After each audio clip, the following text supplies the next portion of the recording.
네, 여러분 안녕하십니까? 네, 소개받은 지금은 은퇴했습니다. 37년간 목회하고 은퇴한 홍두표 목사입니다. 우리 사라조 집사님을 통해서 이렇게 아주 귀한 자리에 초청받게 돼서 기쁨으로 생각합니다. 말씀을 사모하시는 여러분들과 함께 이 시간 함께 말씀을 또 연구할 수 있는 특권도 우리 하나님께서 주심에 또 감사를 드립니다. 우리 사라조 집사님 지금 소개하시면서 제가 하는 사역을 잠깐 소개하라고 그랬는데 제가 사전에 그 얘기는 듣지 예, 못해서 자료 준비는 하지 않았지만 간단하게 저는 이제 소사라고 하는 그 해외 장학 지원회를 운영하고 있습니다. 그 소사라는 말은 그 스칼라십 오버시 서포트 어소시에이션이라는 것의 약자인데요. 텐포리 윈도우 지구의 가장 열악한 나라에 있는 우리 재림 청소년들이 정말 가난해서 공부를 제대로 못하기 때문에 그 장학금을 지원해서 인재를 양성하고 예수님의 재림을 준비케 하는 그러한 교육 사업에 저희들이 사역을 하고 있는데 저 혼자 하는 것이 아니라 한 20여 명의 우리 임원들이 있고 함께 움직이고 있습니다. 그래서 매년 약 두 번씩 1학기, 2학기 장학금이 나가는데요. 어, 지금 한 400명, 약 400명에게 장학금 풀 스칼라십을 지원하고 있습니다. 여기에 많은 후원자들께서 함께 하여 주시기 때문에 가능하고요. 네, 특별히 우리 사라조 집사님도 여기 후원을 좀 해주신 적이 있어서 너무 감사합니다. 그런 인연으로 여기 있는 것 같습니다. 예, 더 구체적인 것은 뭐 나중에 기회가 되면 또 말씀드릴 수 있겠고요. 오늘 가정교과를 공부하는 날이니까 여기에 집중하도록 그렇게 하겠습니다. 강의 시작하면 될까요? 네, 네, 고맙습니다. 아, 보통 이렇게 가정교과를 이제 부탁받을 때가 있거든요. 교회에서도 이제 합반으로 인도할 때 그게 되면은 고작 시간이 30분에 35분. 네, 이제 일주일 소지를 다 공부를 하려니까 항상 바쁨에 쫓겼거든요. 근데 우리 사라조 집사님께서 제게 멘트하시기를 1시간에서 1시간 반이라고 얘기했는데 좀 믿겨지질 않아요. 그렇게 많은 시간을 주시나. 그래서 이제는 뭐 시간이 넉넉하게 주어지니까 또 이런 생각이 드네요. 이 시간을 다 채울 수 있을까? 그런 생각도 있는데, 어떻든 1시간 안에 좀 맞춰보려고 합니다. 여유로운 마음을 가지고 하니까 참 좋습니다.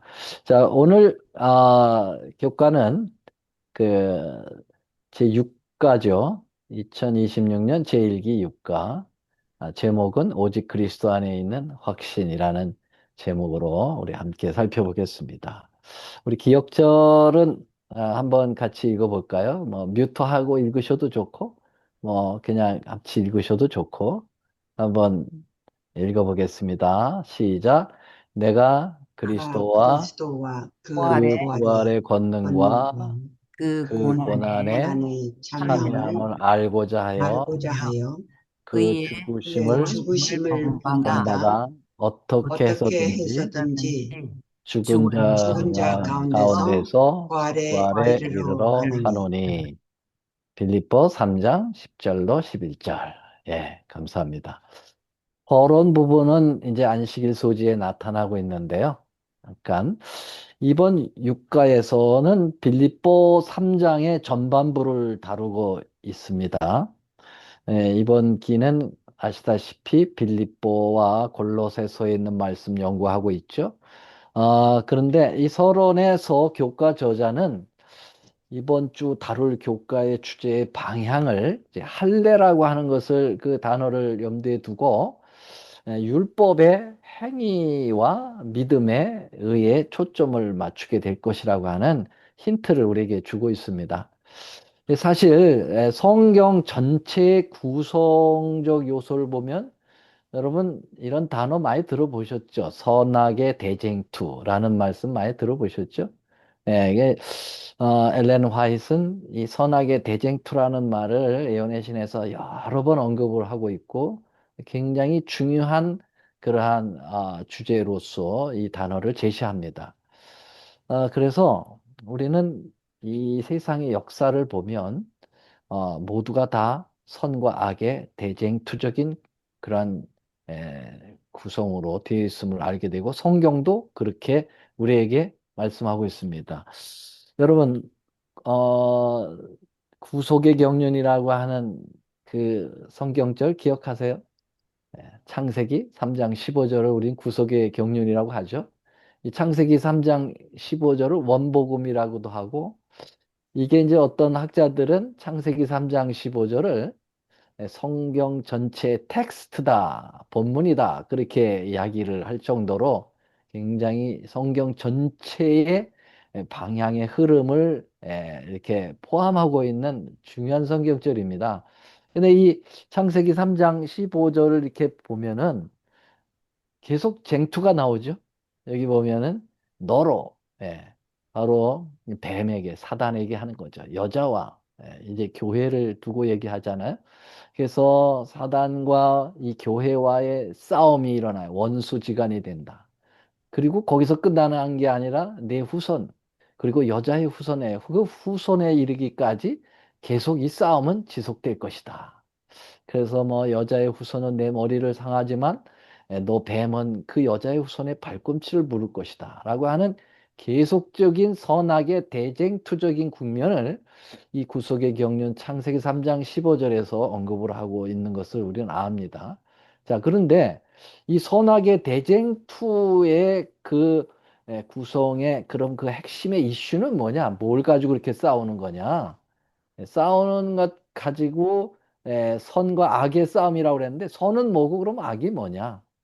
그게 선이라는 것은 믿음으로 맘잡는 의, 구원을 이룰 때 우리가 믿음으로 맘잡는 의냐? 아니면 악은 이제 사단이 이제 지배하는 사상이죠. 아니야, 네가 스스로 노력해서 네 자신이 하을 수 있어라고 하는 행위로 맘잡는 의. 요것이 두 가지가 서로 쟁투를 벌이면서 창세기서부터 요한계시록까지 가는 거죠. 자, 요런 차원에서 요번 빌립보 3장 전반부에 있는 말씀도 이번에 주제가 이런 부분을 다루고 있다는 사실을 알게 됩니다. 그러면은 정말 이 선악의 대쟁투에 이슈가 되는 믿음의 의냐 아니면 행위의 의냐라고 하는 이 부분이 성경에 어떻게 전개되고 있는가 잠깐 그 흐름을 보고 우리 본 과정으로 다시 공부하겠습니다만 한번 잠깐 볼까요? 자, 죄가 이 땅에 들어오게 되잖아요. 선악과를 따먹고. 그러면서 인류는 아주 부끄러움을 갖게 됩니다. 아담과 하와는 너무 창피해서 벗은 것을 알고 이제 최초의 어페럴 옷을 해 입잖아요. 근데 무슨 옷을 해 입습니까? 무화과 나무 잎을 엮어서 치마를 했습니다. 이게 인류 최초의 옷이죠. 근데 이 죄로 인해서 온 이 부끄러움을 자기들이 스스로 감추어 보려고 해결해 보려고 했던 것이 무화과 나무 잎입니다. 근데 이 무화과 나무의 잎을 엮어 치마를 엮었하였더라라고 하는 이 개역 성경을 뉴 킹 제임스 버전이라고 하는 번역에서는 그들 스스로 덮개를 만들었더라 그렇게 이야기하고 있어요. 그러니까 이 무화과 나무 잎은 행위의 의라고 할 수 있어요. 자기들 스스로 인간의 노력으로 죄를 가려보려고 하는 거죠. 이게 이제 사단이 주어진 마음이에요, 이게요. 죄의 결과로 오는 거죠. 근데 가려졌습니까? 아니에요. 안 가려져서 예, 창피해가지고 다시 나무 뒤에 숨은 걸 보니까 제대로 가려지지 않았어요. 안 되는 겁니다. 스스로 죄를 가릴 수 없다는 걸 얘기하죠. 그래서 여러분들이 잘 아시는 대로 하나님이 보따리 하나 가져오셔서 해 입히시죠? 하나님이 가져온 옷은 무슨 옷일까요? 가죽 옷이라고 그랬어요.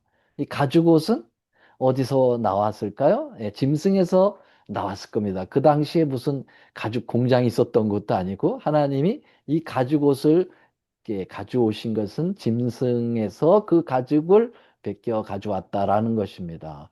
그러면 이 짐승은 과연 어느 짐승이었을까요? 우리는 계시록에 보면은 이런 말씀이 있습니다. 죽임을 당한 어린 양의 생명책에 창세 이후로 농명되지 못하고 라고 하는 요 성경절이 있는데 약간 번역상 원어 번역상 좀 유감이 있는 우리 한글 번역입니다. 영어 성경으로 보면은요, NIV라고 하는 성경에 보면은 The Lamb that was slain from the creation of the world. 그래서 창세 전부터, 창세로부터 죽임을 당한 어린 양. 이것을 연결해 보면 바로 예수님을 나타내는 양을 잡아서 그 가죽옷을 한 것이죠. 그래서 결국은 이 가죽옷이라는 것은 믿음의 의를 나타내는 거예요. 그래서 이걸 통해서 우리가 진정한 구원을 맛보게 되는 거죠. 예수님의 희생의 피를 통해서 우리가 죄가 속하여진다는 것을 의미하죠. 한문으로 봐도 이게 아주 분명합니다. 이 믿음으로 맘잡는 행위로 맘잡는 할 때 그 의는 righteousness인데 이게 말이죠. 한문에 잘 표현돼 있어요. 이 오를 의자가 바로 양이 내 위에 양이 덮여질 때 의롭다라고 하는 편이잖아요. 그래서 이 최초의 행위의 의와 믿음의 의가 이렇게 대쟁투적 국면으로 나타날 때, 바로 이 가죽옷이 그들을 완전히 가려주고, 그 죄의 부끄러움에서 해결할 수 있다고 하는 것을 나타내는 거죠. 그 다음에 뭐, 또 싸움이 있죠. 누구하고의 싸움입니까? 아벨하고 가인하고 아벨의 싸움이죠. 이 싸움도 결국 믿음의 의냐, 행위의 의냐라고 그러한 주제의 싸움입니다. 그래서 가인은 그 제물이 연락을 받지 못했어요. 그런데 아벨의 제사는 연락을 받았습니다. 차이가 뭐였을까요? 아벨은 그 제사를 뭐라고 하나님께서 이야기하셨냐면 히브리 11장 4절에 보니까 믿음으로 아벨은 가인보다 더 나은 제사를 드렸다. 그래서 거기 믿음으로써 오히려 말한다. 믿음의 제사였다. 믿음으로 맘잡는 의의 제사였다는 거죠. 그러면 가인도 제사는 드리긴 했어요. 그런데 그 제사는 믿음의 제사가 아니고요. 여기 요한일서 3장 12절에 보니까 가인같이 하지 말라. 저는 악한 자에게 속하여 그 아우를 죽였으니 어찐 영고로 죽였느냐? 자기의 행위는 악하고 그래서 결국은 가인의 제사는 행위의 제사였다라고 하는 사실을 이야기하고 있습니다. 그래서 어, 이 두 번째 이 선악의 대쟁투가 이렇게 믿음으로 맘잡는 의냐 행위로 맘잡는 의가 대치되면서 전개되고 있다는 거죠. 그 다음 하나 또 볼까요? 아브라함 여러분 아브라함 잘 아시죠? 아브라함을 하나님께서 제사장 나라로 세우십니다. 인류가 증가되면서 전에는 족장으로서 복음을 하나님을 증거하시려고 했지만 이제 크게 나라가 형성됨으로써 하나님도 자기 나라를 가지셔야 됐어요. 그래서 하나님의 제사장 나라를 시작하는 그 맨 꼭대기에 누굴 두셨냐면 아브라함을 두셨죠. 그래서 아브라함의 아들 이삭의 아들 야곱의 아들 12아들을 통해서 이제 민족이 형성되잖아요. 그래서 이 아브라함이 하나님의 제사장 나라의 조상으로 우뚝 서게 되는데 하필이면 그가 살던 곳이 바벨론이었잖아요. 사단이 정신이 지배하고 있는 바벨탑이 세워졌던 바벨론에 그가 살았다고요. 갈대아 우르에서. 그래서 거기서 살아가지고는 이 믿음의 조상으로서 설 수가 없기 때문에 제일 먼저 하신 것이 하나님이 그를 불러내시는 거예요. 땅으로, 지시할 땅으로 불러내셨는데 거기가 어디예요? 갈대아 우르에서 끌어내서 가나안 땅으로 인도한 거죠. 그래서 아브라함은 바벨론에서 나왔어요. 나왔음에도 불구하고 어떻게 됐을까요? 그는 아직도 물이 빠지질 않았어요. 바벨론 물이. 바벨론 물이 뭐예요? 행위로 말미암는 의거든요. 하나님의 의가 뭐라고요? 가나안의 의, 예루살렘의 의는 바로 믿음의 의죠. 그래서 아브라함이 여기서 몸은 빠져나왔는데 보세요. 행위의 의가 아직도 남아 있어요. 하나님이 분명히 내 씨로 민족의 조상이 되게 하고 그다음에 메시아의 조상이 되게 하겠다는 약속이 있었음에도 불구하고 아기가 생기지 않자 그들이 아브라함과 사라가 자기들 스스로 아기를 만들어냅니다. 그래서 내 여종 하갈에게 들어가서 아기를 낳아. 그랬더니 아브라함이 sure 그러면서 한치의 그뭐 거절도 없이 그냥 기다렸다는 듯이 들어가서 이제 하갈 통화해서 아기가 나오죠. 그게 이스마엘인데 그런 이스마엘이라고 하는 아기는 뭐냐? 이미 아기는 다시 말하면 지들 맘대로 자기들 스스로 만들어낸 행위로 말미암는 자식이죠. 그러나 하나님께서 그로부터 13년 후에 다시 이제 믿음의 자식을 주십니다. 아브라함의 생생 능력이 끊어지고 또 사라의 경수가 끊어진 상황에서 이제 아기를 줬는데 그 아이가 이삭이죠. 이삭은 어떤 아이냐? 이거는 믿음으로 말미암는 의의 자식입니다. 둘이 또 싸우죠. 항상 싸웁니다. 그래가지고 이 하갈의 소생이었던 이스마엘이 정말 믿음의 자식인 누구를요? 이삭을 막 희롱합니다. 그래서 사라가 언제는 같이 자라고 해서 아기를 만들어내 놓고 이제는 내어 쫓으라고 얘기하죠. 근데 하나님께서 아브라함의 이야기를 들어주십니다. 아브라함이 속이 상해서 이게 사라가 나를 계속 괴롭힙니다. 어떻게 하면 좋죠? 내가 쫓아야 되나요? 아니면 사라를 설득시켜야 되나요? 그랬더니 하나님이 내어 쫓으라고 합니다. 상당히 준엄한 명령을 내리시는 거예요. 이거는 윤리와 도덕적 문제가 아니죠. 이건 구속에 관한 문제인데요. 믿음의 의냐, 행위의 의냐, 라는 것을 선택하도록 하시는 하나님의 뜻입니다. 그래서 어떻게 해요? 여러분, 하나님은 내어 쫓으라는 거예요. 이건 뭘 얘기하느냐면, 너희 마음에 가지고 있는 행위로 말미암는 의의 정신을 내쫓으라는 거예요. 그걸 얘기하고 있는 겁니다. 그래서 갈라디아서에 보면은요, 그러나 성경이 무엇을 말하느뇨? 계집종과 그 아들을 내어 쫓으라. 그래서 하나님의 이 섭리가 바로 여기에 나타났다는 것이죠. 여러분, 다니엘은 아브라함하고 다니엘을 잠깐 좀 비교 좀 해보고 싶어요. 아브라함은 바벨론에서 예루살렘으로 나왔습니다.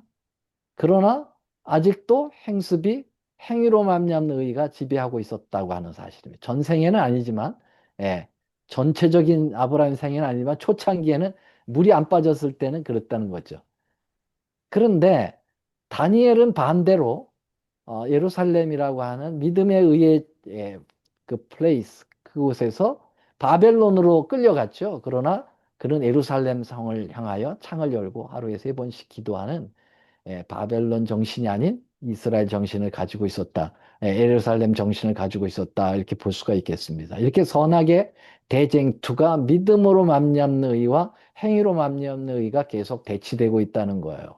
결국 아브라함은 모리아산에서 이삭을 죽이는 결심을 통하여 십자가를 경험하고 거기서 완전한 믿음의 조상으로 태어나게 됩니다. 그 다음에 이제 출애굽을 보더라도 마찬가지예요. 이 출애굽을 보더라도 결국은 애굽에서 나올 때 바로와 모세가 싸웁니다. 이 싸움의 주제가 바로 뭔지 아시죠? 예. 하나님께서 모세를 보내시면서 뭐라고 그랬냐면 너 희생할 아 그 바로에게 가서 딱 한 얘기가 있는데 그 초점이 뭐냐면 이스라엘 백성들 다 내보내 가지고 하나님께 희생 드리러 한다고 얘기하라. 이게 주제다 그랬어요. 그래서 딴 말 하지 않고 정말 가서 바로에게 우리 백성들 내보내라. 희생을 드리려고 한다. 희생이 뭘까요? sacrifice. 제사 드린다는 거예요. 제사를 양을 잡아 이러한 제물을 잡아 제사를 드린다는 것은 예수님의 십자가를 나타내는 거잖아요.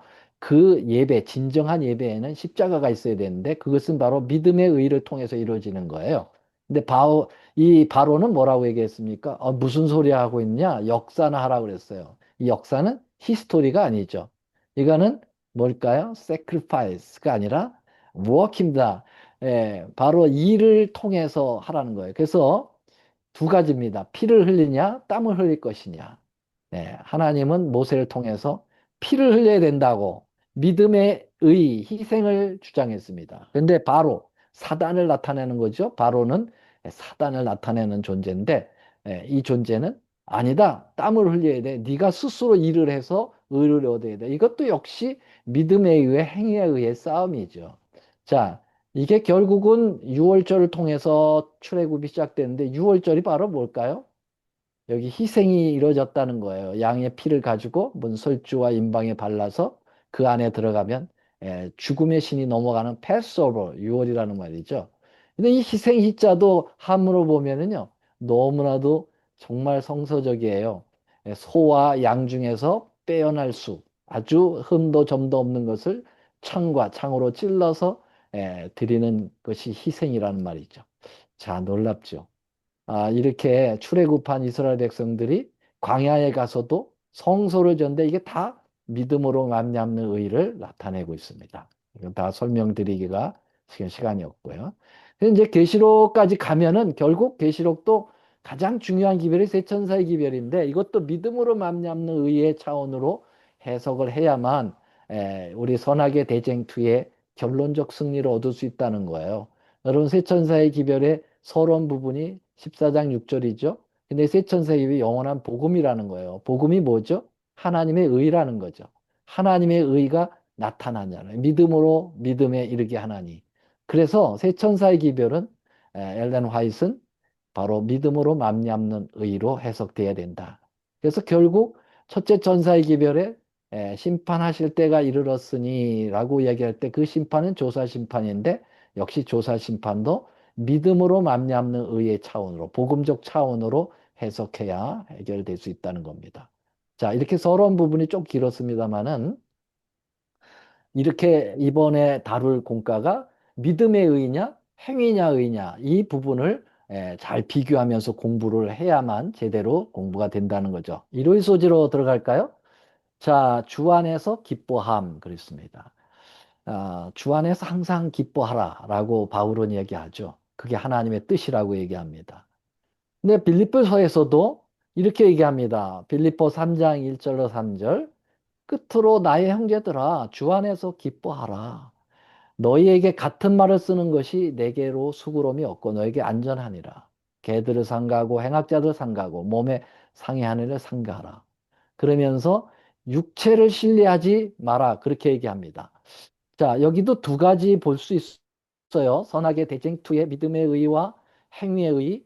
여기 주 안에서 in Christ, in Jesus Christ. 이게 바로 믿음의 의의 가장 중요한 방법이죠. 예수 안에 거하는 겁니다. 그런데 반대는 뭐예요? 육체를 신뢰하는 거예요. 자기를 신뢰한다 이 말이죠. 그래서 이런 부분, 이 빌립보서 3장 1절로 3절 초반기에 나오는 것도 이런 국면으로 믿음이냐 행위냐 요 국면으로 이렇게 나오고 있다. 믿음으로 말미암는 의는 바울의 가르침이고 그 다음에 육체를 신뢰한다고 하는 것은 거짓 선생들 무리의 가르침이라고 교과 저자는 언급하고 있네요. 조심해야 할 것이 있어요. 뭐가 조심해야 되냐면은 개들을 삼가하고 행악하는 자들을 삼가하고 몸을 상해하는 일을 삼가라. 세 가지를 지적하면서 행위에 빠지지 말고 믿음에 굳게 서라고 하는 것을 말씀하고 있습니다.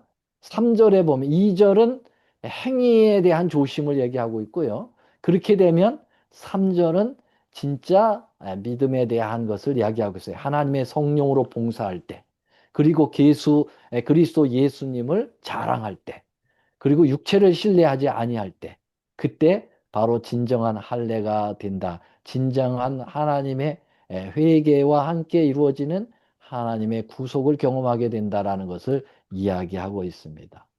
근데 여러분 항상 기뻐할 수 있을까요? 항상 기뻐할 수 있는 비결이 뭘까요? 제목에 나와 있습니다. 주 안에 있으면 항상 기뻐합니다. 맞습니까? 네. 그래서 우리는 여기 그 하박국 구약 성경의 하박국서를 보면은요. 항상 기뻐할 수 있는 비결을 제시하고 있습니다. 구약은 어떤 분들은 행위로 말미암는 의가 많이 언급되고 신약에 와서야 진정한 복음이 제시됐다라고 얘기하는데 그건 잘못된 얘기입니다. 구약서부터 철저하게 예, 복음이 제시됐고 믿음의 의가 제시됐어요. 아까 말씀드린 대로 가죽 옷이라든지 아벨의 피라든지 뭐 이런 거 다 구약에 나타나는 것이잖아요. 여기도 보면은 어, 하박국이 되는 일이 하나도 없어. 무화과 나무가 무성하지 못해. 포도에 열매도 없어. 감람나무에 소출도 없어. 밭에 먹을 것도 없어. 외양간에 소도 없어. 뭐 되는 게 없어. 그렇지만 그는 기뻐할 수 있어요. 즐거워할 수 있대. 기뻐할 수 있대요. 뭐 때문에? 요 제가 빨간 글씨로 얘기했어요. 뭐에? 여호와로 말미암아. 하나님으로 말미암아. 나는 그런 거 상관하지 않아. 나의 기쁨과 슬픔을 좌지우지할 수 있는 것은 뭐냐? 내가 여호와 안에 있으면, 내가 하나님 안에 있으면, 그분 때문이라면 즐거워할 수 있어. 그분 때문이라면 어떤 상황에서도 기뻐할 수 있어. 그러니까 항상 기뻐할 수 있는 비결을 이야기하고 있습니다. 그게 뭐예요? 여호와로 인하여. 하나님의 말미암아 이거죠. 그게 주 안이죠. 근데 하박국이 이거 어디서 배웠을까요? 이거 하박국이요 하나님한테 배운 거예요. 어디에서? 재밌게도 말이죠. 그 하박국서 3장 17절이잖아요. 근데요, 스바냐서 3장 17 똑같은 성경절인데요. 외우기도 좋아요. 거기에 하나님 그 비결을 가르쳐 주셨어요. 뭐라고 했냐면 여러분들 이 노래 아시죠? 이걸 이 성경절을 가지고 그 노래도 만들었잖아요. 복음성가. 너의 하나님 여호와가 너의 가운데 계시니 그 찬양인데요. 여기 보니까 하나님이 기쁨을 이기지 못하시며 그랬어요. 하나님이 얼마나 기쁘신지 그걸 이기지 못할 정도라 그러면서 너를 잠잠히 사랑하시며 즐거이 부르신다 그랬는데요. 여러분, 하나님이 노래를 우리가 하나님을 찬양한다는 건 성경에 많이 나오는데, 하나님이 막 기뻐가지고, 노래 부르시고 막 춤을 추시는 모습이 여기에 유일하게 나와요. 뭐 때문에요? 뭐 때문에 하나님이 이렇게 기쁨을 이기지 못하시죠? 보면, 너로 말미암아. 너로 말미암아. 하나님은 우리를 어떤 조건에 의해서 사랑하고, 구원하시는 게 아니에요. 무조건적이에요. 예. 너만 있으면 돼. 너하고 나와 관계만 형성되면 내가 너를 통해서 기뻐해. 이렇게 항상 기쁠 수 있어. 이걸 바로 하박국이 배운 거예요. 이게 바로 믿음의 의죠. 예, 그것을 빌립보서 3장 초반에서 가르쳐 주고 있는 거예요. 예수 안에 있으면 그게 믿음으로 말미암는 의고 그것이 진정한 우리의 삶에 있어서 희락과 기쁨으로 충만하게 한다라는 것을 이야기하고 있는 것이죠. 자, 올해의 소재로 넘어가겠습니다.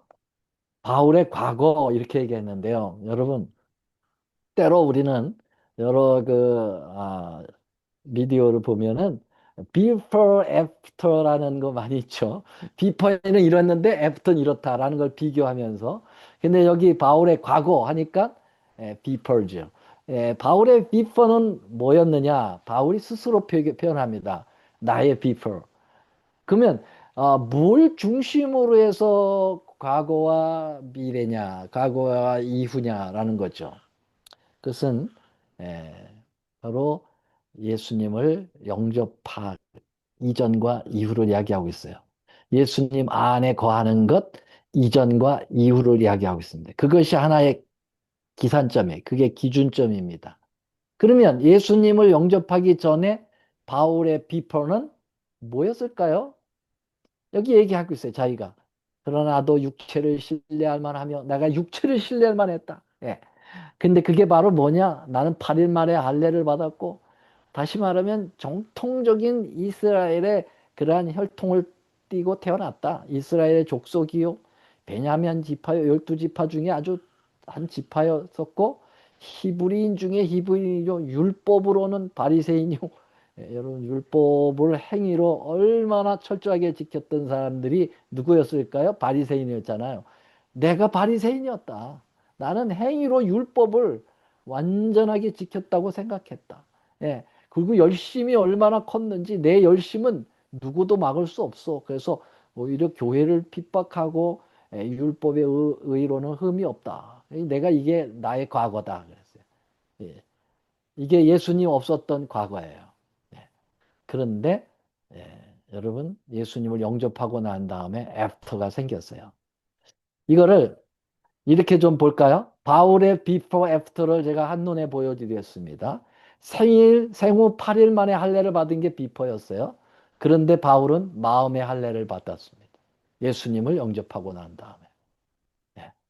정통 유대인이었다. 근데 바울은 이 정통 유대인을 자랑했어요. 그런데 그 아무것도 아니라는 걸 알았어요. 예수님 영접하고 보니까 이제는 유대인뿐만 아니라 복음이 전 세계화돼야 된다고 하는 사실을 깨닫고 예수님을 만방에 가서 증거하는 이방의 사도가 되었다는 거. 이게 바울의 애프터입니다. 그 다음에 바울은 율법주의라고 그랬죠. 율법에 흠이 없었다. 근데 바울은 no! 행위로 아무리 율법을 지켜도 아무 소용없다는 걸 깨달았죠. 그래서 애프터가 뭐예요? 철저한 복음주의자가 되었어요. 그래서 바울만큼 복음주의 존재는 없을 거예요. 로마서, 갈라디아서 이러한 성경의 주옥 같은 믿음으로 맘잡는 의의 핵심을 그 신학을 설교한 사람이 누구였어요? 바울이었습니다. 교회를 박해하는 열심이 비퍼였었는데 세계 선교의 열심으로 바뀌었습니다. 그렇죠? 예, 이것을 이야기하고 있어요. 그럼 우리의 before와 after는 어떻게 돼야 될까요? 항상 말씀을 공부하면 적용을 해야 돼요. 가정교과 특별히 그렇습니다. 적용해야 돼요. 우리에게. 우리의 비퍼는 뭐였을까요? 물에 침례받은 게 비퍼였는지도 모르죠. 예, 내가 그냥 아무 생각 없이 저도 담배 피면서 침례를 받았으니까요. 물의 침례는 아무것도 아니에요. 뭐에 성령의 침례가 다 붙어야 됩니다. 이게 우리의 애프터가 돼야 돼요. 모태 안식일교인이다. 나는 안식일교인이야. 못해. 근데 결국은 이것도 못해 저것도 못해 그렇게 해서 모태교인이 돼버렸어요. 그렇게 하면 안 되고 애프터가 돼요. 거듭난 재림 성도가 돼야 되는 거죠. 우선 율법 이제는 우리는 율법 안식일이 먼저고 뭐 건강의 율법 이런 거 너무 먼저 따졌다고 하면 그건 비퍼가 돼야 됩니다. 예수님을 영접하고 난 다음에는 우리가 우선 복음 너희는 먼저 그의 나라와 의를 구해야 되죠. 성도를 비평하는 열심히 있었어요. 이제까지 신앙이 좋다고 하지만은 딱 보면 자꾸 남의 흠점만 보여요. 그래서 비평하고 험담하고 그랬죠. 그렇게 하면 안 되고 그 열심을 이제는 뭐로 바꿔야 돼요? 세계 선교의 열심으로 바꿔야 됩니다. 아멘입니까? 네. 오케이. 자, 바울의 애프터 여기 잘 얘기해서 바울의 애프터를 빌립보 3장 7절서부터 얘기합니다. 그러나 무엇이든지 내가 유익하다고 생각했던 거 비퍼죠. 내가 그리스도인을 다 해로 여겼다. 애프터가 됩니다. 그러면 그 애프터가 뭐냐? 내 주 그리스도 예수를 아는 지식이 가장 고상한다. 또 내가 가진 의, 바로 이 의는 율법에서 난 거 아니에요. 행위의 의가 아니고 오직 그리스도로 믿음으로 말미암는 것이니 곧 믿음의 하나님께로부터 난 의라. 계속 지금 빌립보 3장 초반부에 이번 과에 공부하고 있는 게 바로 뭐예요? 행위의 의냐, 믿음의 의냐라는 것을 계속 강조하고 있다는 거 여러분 눈치채고 있죠, 지금? 예. 바울의 비포와 애프터 다시 한번 이런 쪽으로 볼까요? 그는 선을 윤리와 도덕으로 생각을 해서는 안 됩니다. 성경의 선은 예수 안의 삶을 얘기합니다. 육체의 할례는 생후 8일 만에 얻은 할례는 비퍼입니다. 마음의 할례를 해야 되는데 예수 안에서 죽는 경험을 하는 것입니다. 할례라는 것이 여러분 아시다시피 피를 내는 겁니다. 그래서 고통을 통하여 희생을 얘기하는 거예요. 예수님의 십자가를 상징하고 있잖아요. 그러므로 너희는 마음의 할례를 행하고 다시는 목을 곧게 하지 말라. 여러분 마음의 할례를 한다는 마음이 그 말씀이 신명기 구약 성경에 나온다는 거 신기하죠. 여러분 할례는 육체적으로만 할례를 받는 게 진정한 할례가 아니라는 거예요. 에레미야에서 에레미야도 얘기합니다. 물은 모든 민족은 할례를 받지 못하고 이스라엘은 마음의 할례를 받지 못하였느니라 그랬어요. 이스라엘이 정말 문제가 있는 거는 육체적 할례만 가지고 자랑했기 때문에 그렇다. 예. 마음의 할례를 받아야 된다고 지적하고 있다는 사실이에요. 이게 바울의 과거라고 하는 이 부분에 있어서 아주 철저하게 얘기하고 있습니다. 자, 화요일 소지로 넘어가겠습니다.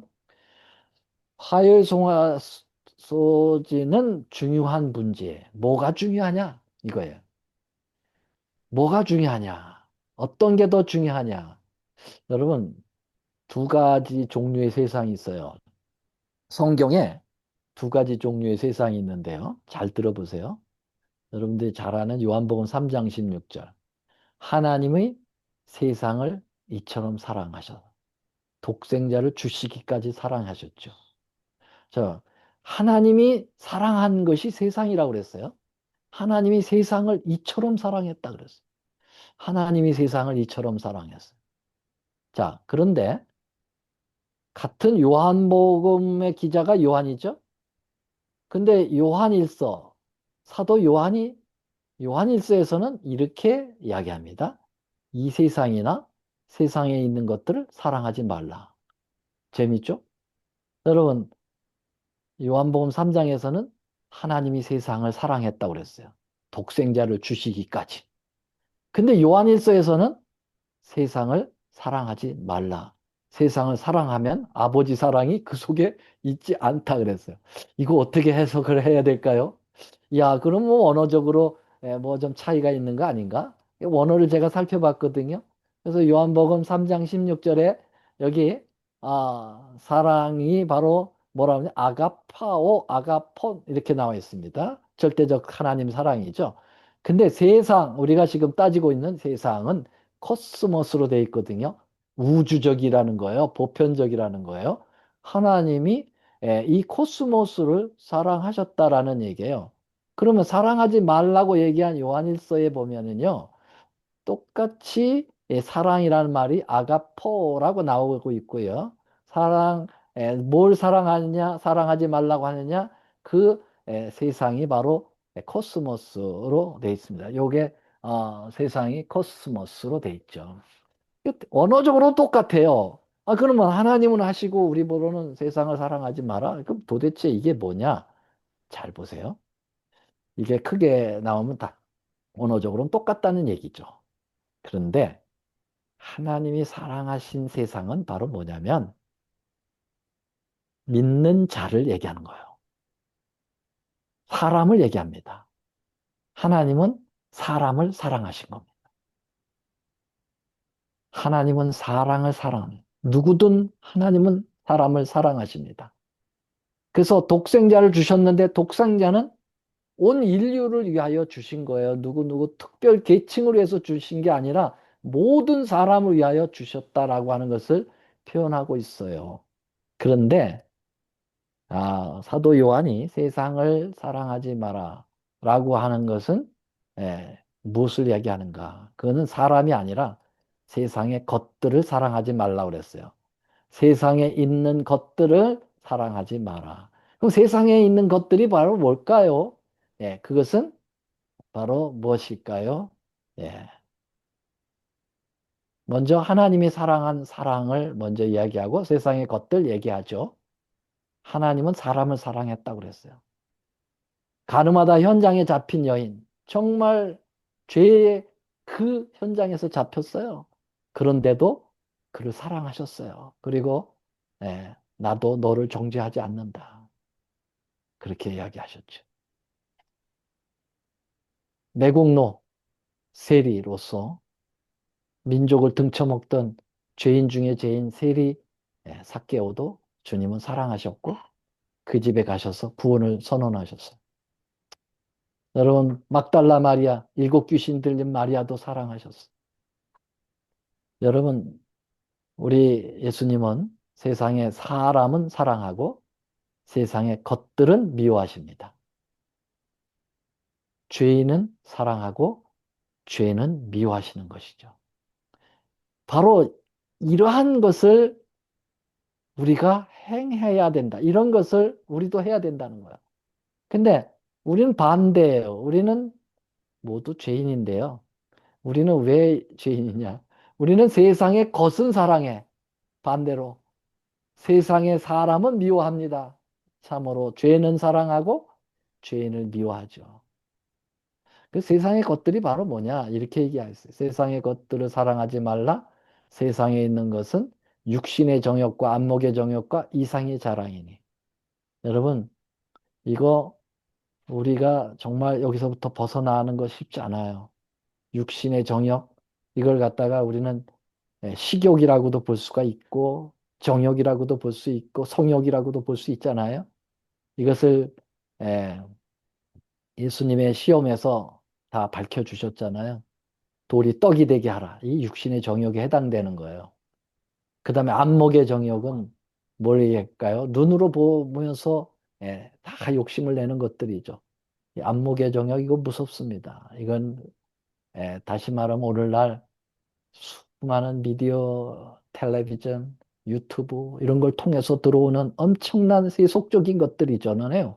이거 사랑하지 말라는 거예요. 저는요, 이거 하지 않으려고 유튜브 금식이 지금 한 6개월째 계속되고 있네요. 정말 세상 뉴스라든지 정치라든지 스포츠 이런 거 절대 보지 않겠다라고 각오하고 기도하고 있습니다. 여러분 이거 사랑하지 말아야 돼요. 이생의 자랑이니 이거 뭘까요? 예수님 볼 때 뛰어내려라 그래야면 내가 천사들이 널 받쳐줄 거다. 이게 자랑, 이게 정치적인 거예요. 예, 안목의 정요. 예, 이거 정치적인 것이고 이생의 요거는 경제적인 것이고 육신의 정욕은 그리고 요거는 종교적인 것이고 요거는 정치적인 거예요. 이런 복합적인 세상의 것들 사랑하지 말라는 거예요.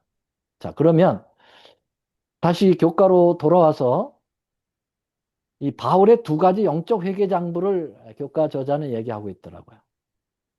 바울이 장부가 두 개예요. 하나는 아까 얘기한 것처럼 이 세상을 이처럼 사랑했던 거. 아주 예, 육체적인 것들이죠. 그거 난 지 8일 만에 할례를 받았다고 하는 거. 이런 것들. 이게 이제 이런 것들이 과거였지만 이런 거 다 자기는 배설물처럼 여겼다라는 거예요. 그리고 제대로 된 신앙을 구축했다. 그 바로 예수님 안에서 예수님을 위하여 다 해로 여겼다. 이 모든 것을 해로 여기면 내 주 그리스도 예수를 아는 지식이 가장 고상하기 때문이다. 내가 그를 위하여 이 모든 것, 이 세상 것들, 육신의 정욕, 안목의 정욕, 이생의 자랑, 이것들을 배설물로 여겼다. 이거 똥으로 여겼다는 거예요. 자, 이래서 이 바울의 회개장부가 있죠. 영적 회개장부. 여기가 아주 중요한 회개장부. 이게 바로 세상의 회개장부. 이거를 소경 문제로 또 교과 저자는 끌고 나갔네요. 인생에 두 가지 소경이 있다는 거예요. 영적 소경이 있고 육적 소경이 있는데 육신의 눈은 떴지만 영적으로 소경이 있다는 거예요. 그래서 예수님 당시에 난지부터 이제 소경된 자를 고쳐주면서 말씀하신 거예요. 너희가 본다고 하니 너희 죄가 그대로 있다. 너희는 눈은 떴지만 죄는 그대로 있어. 그러면서 눈먼 것과 벌거벗은 것을 알지 못한다고. 이게 계시록 3장에 보면은요. 나오르기아 교회 보내는 책망 가운데 바로 뭐예요? 너 눈 멀었다는 거예요. 너 눈 떠가지고 뭐 네가 되게 잘난 척 하는데 너 실상은 너 영적으로 보면 너 눈 멀었어. 영적 소경이야. 너 그거 알지 못하지? 그랬어요. 근데 육적 소경이 있어요. 육신의 눈은 소경이지만 영적으로는 정상인 존재들이 있어요. 예수님께서 말씀하셨어요. 예수께서 이르시되 내가 심판하러 이 세상에 왔으니 보지 못하는 자들은 보게 하겠다. 그러니까 육적으로는 소경이지만 영적으로는 볼 수 있도록 하나님께서 하시겠다. 자, 여기 헬렌 켈러가 있잖아요. 파니 크로스비. 이런 여인들은 육적으로는 소경이었어요. 그렇죠? 그러나 그들은 정말 영적으로 확실히 눈을 뜬 존재들이었어요. 파니 크로스비 여러분 아시죠? 참송가 중에 엄청난 가사를 시로 표현한 존재가 파니 크로스비인데 이분도 소경이었어요. 그러나 그는 영안이 아주 맑았습니다. 헬렌 켈러 뭐 이루 말할 것 없이. 우리는 어떤 존재입니까? 여러분 우리 다 지금 육적으로는 눈을 떠 있죠. 그런데 영적인 소경일 수가 있다는 사실을 기억하십시오. 네. 이것을 바울의 두 모습을 빌립보에서 얘기하면서 오늘 우리에게 적용을 표현하신 것이라고 볼 수 있겠습니다. 수요 소지로 들어가겠습니다. 그리스도의 믿음. 여러분, 믿음에 있어서 가장 중요한 표현이 바로 뭐냐면은 그리스도 안이라는 말입니다. In Christ라는 말이죠. 내가 그리스도 안에, 그리스도께서 내 안에. 이게 진정한 믿음이죠. 이것을 빌립보서에서는 그렇게 표현했습니다. 자, 빌립보 3장 8절. 또한 모든 것을 해로 여김은 쭉 나왔죠. 그리스도를 알고 그 안에서 발견되려 함이라. 여러분, 전에 내가 소중하다고 생각한 세상 것들은 다 배선물로 여길 수 있는 그러한 중요한 그 마음의 동기는 어디서부터 왔느냐? 그리스도를 얻고 그분 안에서 존재한다. 그분 안에서 이루어지는 게 바로 뭐냐? 여기 바란 것이 그리스도를 믿음으로 말미암는 것이다. 계속되고 있습니다. 믿음의 의와 행위의 의가. 그래서 예수 안에 거해야 된다는 거예요. 어떻게든지 예수 안에 거하라. 근데 재밌게도 말이죠. 빌립보서 1장에만, 이건 1장이 아니고 4장. 그러니까 4장까지 있죠. 4장에 전체 19번 언급이 되고 있더라고요. 제가 쉬어보니까. 그리스도 안에, 그리스도 안에, 예수 안에, 예수 안에. 와, 얼마나 중요했으면 19번을 얘기하겠어요. 근데 예배소를 보니까요. 예배소 1장에만 13번 언급하고 있어요. 예. 곧 창세전에 그리스도 안에서. 골로새서 보니까 그 안에는 신성의 모든 충만이 육체로 가시고 너희도 그 안에서 충만하여. 그 안에서. In Christ, in Jesus. 이게 얼마나 중요한 것인지 믿음의 완성을 여기서 보겠다라고 하는 것을 이야기하고 있는 것입니다. 교과서 86쪽을 보시면요. 이렇게 표현하고 있습니다. 그리스도 안에 있다는 것은, 그럼 그리스도 안에 있다는 게 뭐냐? 구원의 계획에 담겨져 있는 모든 것을 포괄한다 그랬어요. 야, 그것은 영적 지성, 지혜로 시작부터 믿음으로 의롭게 되는 것의 칭의, 하늘을 위한 준비, 성화, 그리고 마지막으로 재림 때의 구속 영화까지 모두 포함한다. 여러분, 믿음으로 말미암는 의의 3단계 아시죠? 칭의, justification. 그 다음에 성화, sanctification. 그 다음에 영화, glorification. 이게 세 가지가 다 조화이롭게 이루어져야만 믿음으로 말미암는 의의 완성입니다. 이게 다 어디서 이루어진다고요? 예수 안에서 얻어지는 거예요. 여러분, 우리는 칭의만 믿음으로 말미암은 의로, 물론 그렇게 말하진 않지만 생각을 많이 그렇게 지배해요. 그래서 성화는 내가 하는 것으로, 그래서 이 내가 장성한 분량까지 내 성품을 예수님의 성품으로 자라나가기 위하여 내가 노력하는 것으로 이렇게 자꾸 착각하게 됩니다. 여러분, 예수 안에 거하는 것은 칭의, 성화, 영화가 다 포함된다는 사실 기억하셔야 합니다. 네. 이거를 바울은 이 빌립보서에서 분명하게 이야기해 주고 있어요. 여러분, 그래서 성소로 입증을 해줘도 알 수 있습니다. 성소는 여러분 예수님을 나타내는 거거든요. 성소 모든 게 다 예수님이에요. 예. 성소에 대한 뭐 기명 얘기할 때 이건 뭘 가리키나? 예수 하면 정답이에요. 이거는 뭘 의미하지? 예수 하면 다 정답이에요. 그만큼 성소는 예수님을 얘기하고 있어요. 내가 그들 중에 거할 성소를 그들이 나를 위하여 짓되 바로 예수 안에, 그리고 내가 예수 안에, 예수님이 내 안에 라고 하는 것을 이 성소로 표현한 거거든요. 예, 이 믿음으로 말미암는 설계도입니다. 성소는. 그래서 여기 말씀이 육신이 되어 우리 가운데 거하심에 했잖아요. 이게 최초 그 아주 가장 중요한 아, 그 성육신, 인카네이션이라고 하는 이 말씀을 증명하는 성경절이 요한복음 1장 14절입니다. 말씀이 바로 누구죠? 예, 로고스이신 예수님을 얘기합니다. 그분이 하나님이셨지만 육신이 되었다는 거예요. 육신, 바로 인간의 몸을 띠고 오셨다는 거예요. 그런데 그분이 우리 가운데 거하심에 나와 있거든요. 여기 우리 가운데 거하시다 할 때 이 거하다라는 말이 헬라어로 스케누라는 말인데요.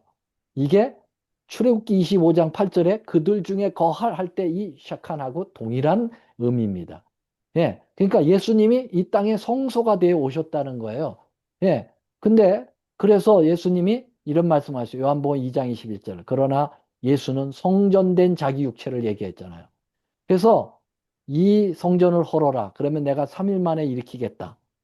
그랬더니 야, 네가 지금 나이가 몇 살인데 이거는 46년간 지어져서 30도 안 된 존재에 네가 무슨 이거를 3일 만에 짓겠느냐? 그랬더니 예수님이 No, 이거는 성전된 자기 육체를 가리켜 상징적으로 표현한 것입니다. 자, 그러면 이 성소가 다 믿음으로 말미암는 단계를 잘 설명하고 있는데요. 여러분, 이 성막들은 칭의를 이야기하고 있어요. 번제단은 십자가고요. 물두멍은 침례를 의미합니다. 십자가를 믿고 침례를 받으면 구원이 시작됩니다. 시작이에요. 완성이 아닙니다. 여기에서 칭의로 justification이 이루어지는 거죠. 자, 그 다음엔 자라야 돼요. 탄생입니다. 자라야 됩니다. 어디서 자라요? 이 성소에서 자랍니다. 떡을 먹고 하나님 말씀, 향단, 기도, 촛대, 여러분 빛이 되는 전도입니다. 말씀과 기도와 전도를 통해서 내가 잘하는 거예요. sanctify. 이것도 바로 성소라고 하는 예수님 안에서 이루어져야 된다는 거예요. 그러면 지성소에서 바로 영광화가 이루어지는 것입니다. 그래서 성소는 칭의, 성화, 영화인데 이것이 그리스도 안에서 다 이루어진다고 포함된다고 교과 저자는 얘기했는데 right, 맞습니다. 정확합니다. 그리스도 안에서의 믿음의 완성이 있는 것이지. 그 안에서 발견되려 함이니 내가 가진 의는 율법에서 난 것이 아니요 그리스도의 믿음으로 났다고 이야기하고 있습니다. 자, 교과 87쪽을 다시 한번 읽어볼게요. 오직 그리스도만이 믿음을 통해 생명을 주실 수 있다. 구원하는 유일한 믿음은 그리스도의 믿음이다. 오직 예수의 믿음만이 완전하고 순종하였고 순종할 수 있다. 그러므로 우리가 그리스도 안에 있고 그분이 우리 안에 살아 계시면 우리는 그분을 믿는 믿음을 통해 그리스도의 믿음으로 사는 것이다. 아멘이죠. 여러분, 그래서 갈라디아 2장 20절 제가 제 좌우명처럼 생각하는 성경절이에요. 예, 오직 내 안에 그리스도께서 사시는 것이다. 내가 그리스도 안에 살고 십자가에 함께 예수님과 못 박히는 경험을 통해서 여러분, 이것이 빌립보서에 잘 설명되어 있는 것입니다. 자, 와, 수요일 소지하니까 시간이 한 시간이 지났는데요. 근데 여러분 제가 가만히 보니까 오늘 여러분들이 조금 늦게 들어오신 분들이 있어서 시작을 한 10분 늦게 했더라고요. 그래서 제가 마지막 소지, 목요일 소지를 10분간 해도 괜찮겠죠. 네. 자, 오직 한 일 그리스도를 아는 것이다. 이것 굉장히 중요합니다. 그리스도를 아는 방법 세 가지를 교과 저자는 얘기하고 있네요. 첫째, 성경 말씀을 통해서 예수님을 알아야 된다는 거예요.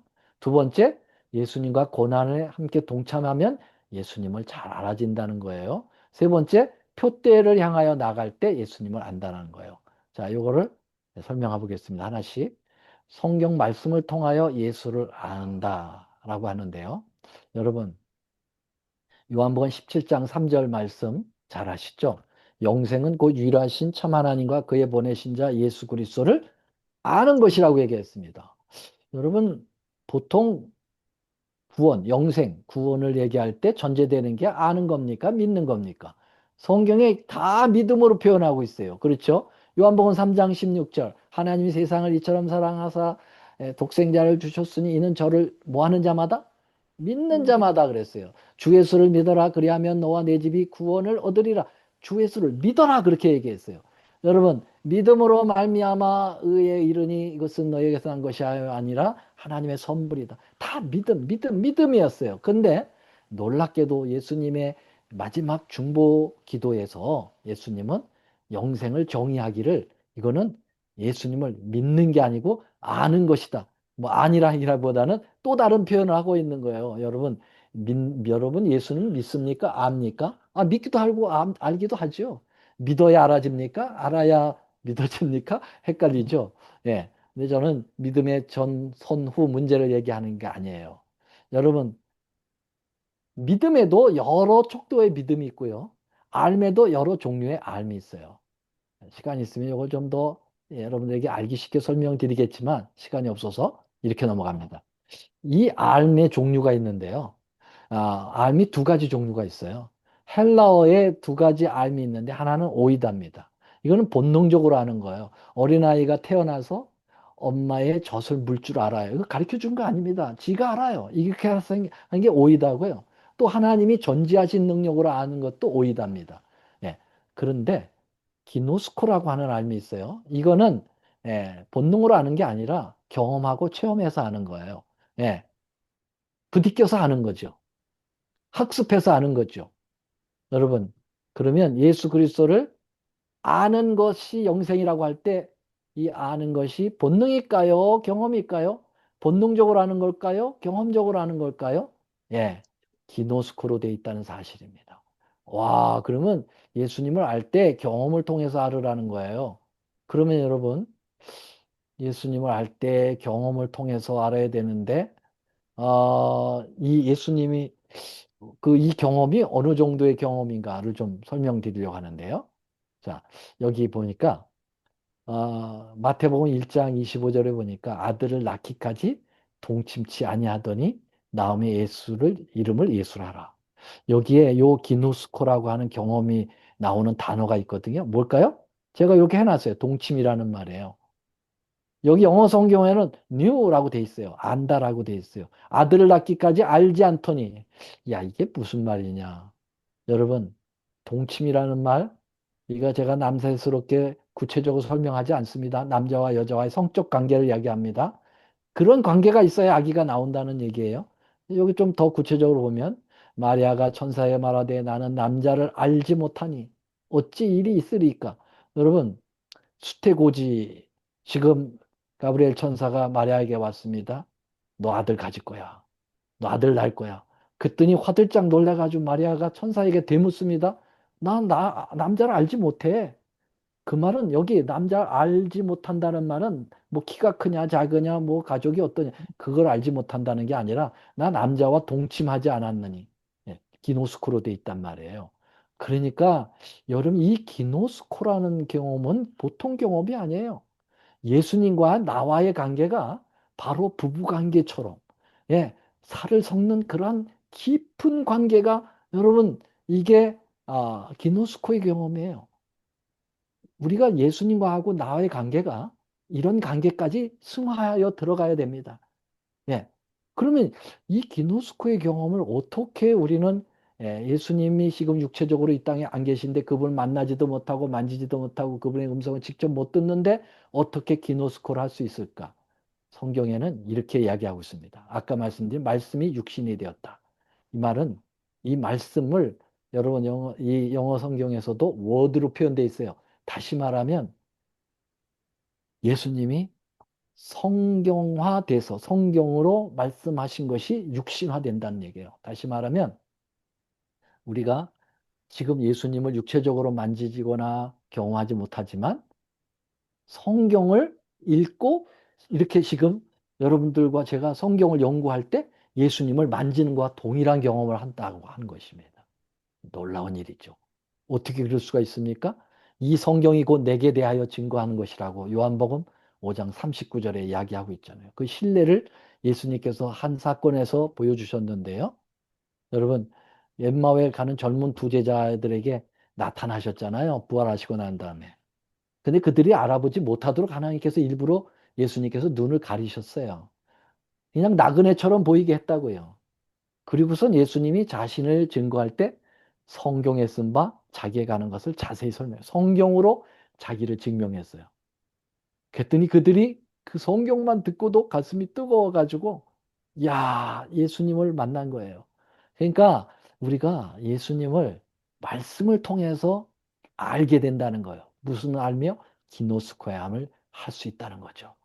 근데 예수님의 12제자들은, 예, 예수님하고 함께 3년 반 동안 따라다니면서 그분을 만지고 그분을 경험했음에도 불구하고 예수님을 제대로 몰랐어요. 말씀을 통해서 모르기 때문에. 그래서 예수님이 살아나셨는 걸 믿지 않아요. 그 이 제자들이 가서 설명해 줬어요. 우리가 길가에서 만났는데 그분이 말씀 풀어줬다. 그래서 예수님이 정말 살아나셨다는데 믿지 않는 거예요. 계속 믿지 않았어요. 여러분, 제자들이 절대적 실패자들입니다. 여러분, 사복음서에서 제자들은 완전 실패했어요. 베드로 배신했죠, 3번. 유다 팔아버렸죠, 예수님. 나머지 제자 십자가에서 다 도망갔다고 그랬어요. 마태복음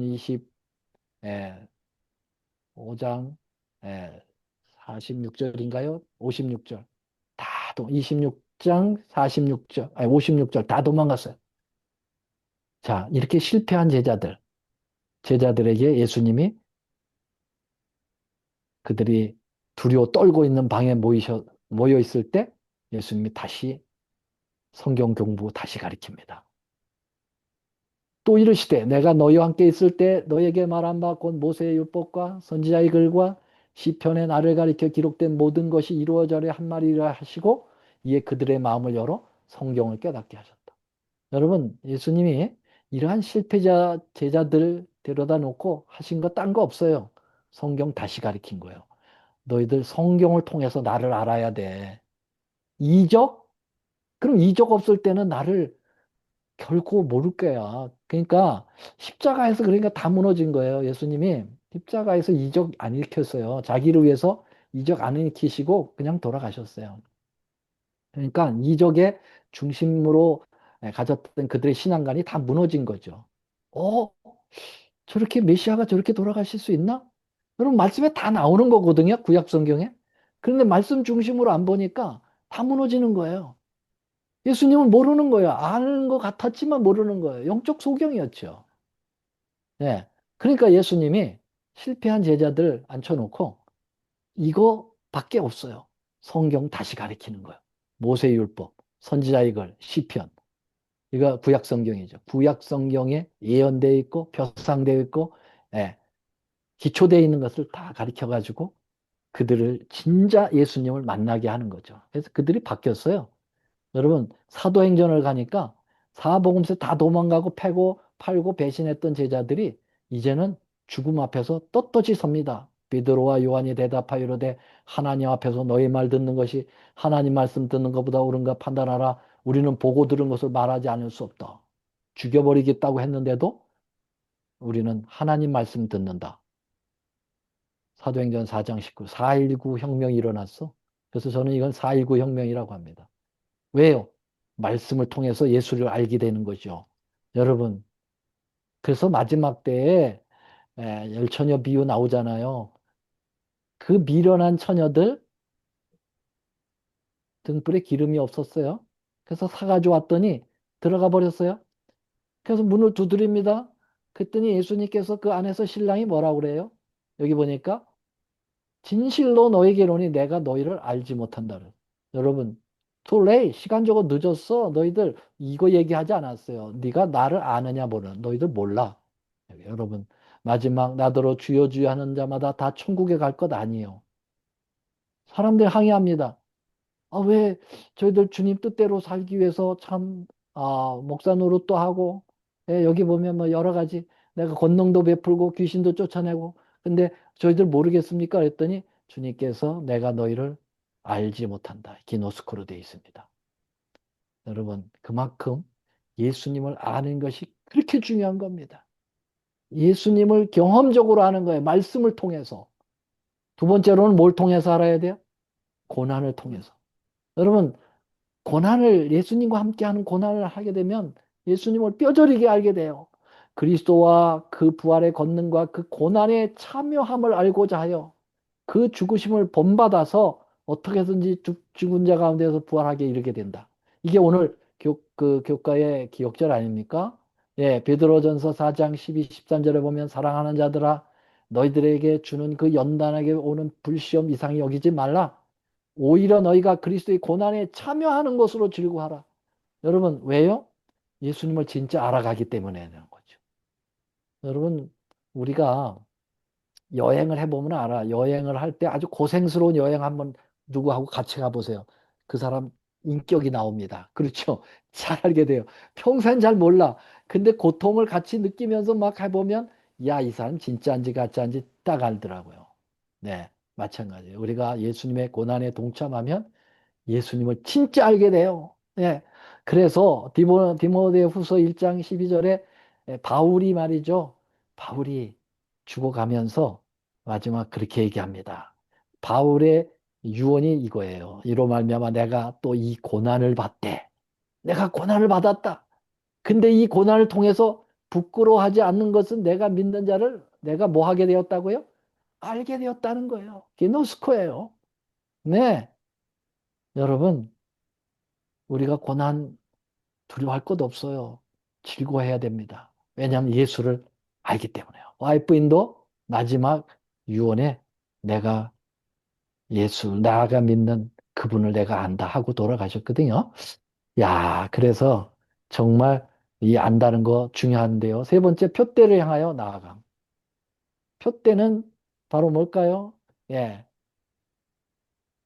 예수님의 십자가라고 볼 수가 있겠죠. 우리의 예, 높은 깃발이에요. 요한 니시라고 하는, 예, 바로, 예, 광야에서 모세가 뱀을 든 것 같이, 예, 인자도 들려야 하리라 라고 하고 그것을 바라보는 심령, 이 표대를 향하여 나가게 되면 거기서 예수를 진짜 만나게 되고 알게 되는 것이죠. 그는 만물을 자기에게 복종하게 하실 수 있는 자의 역사로 우리의 낮은 몸을 자기의 영광의 몸의 형체같이 변하게 하시리라. 네, 여기까지 마치겠습니다. 수고 많이 하셨어요. 시간을 많이 줘서 여유로울 줄 알았더니 하다 보니까 시간이 정말 짧네요. 빨리 다 지나가 버렸네요. 예, 조금 오바되었으면 용서해 주시고, 예, 오늘 말씀 여기서 마치도록 하겠습니다.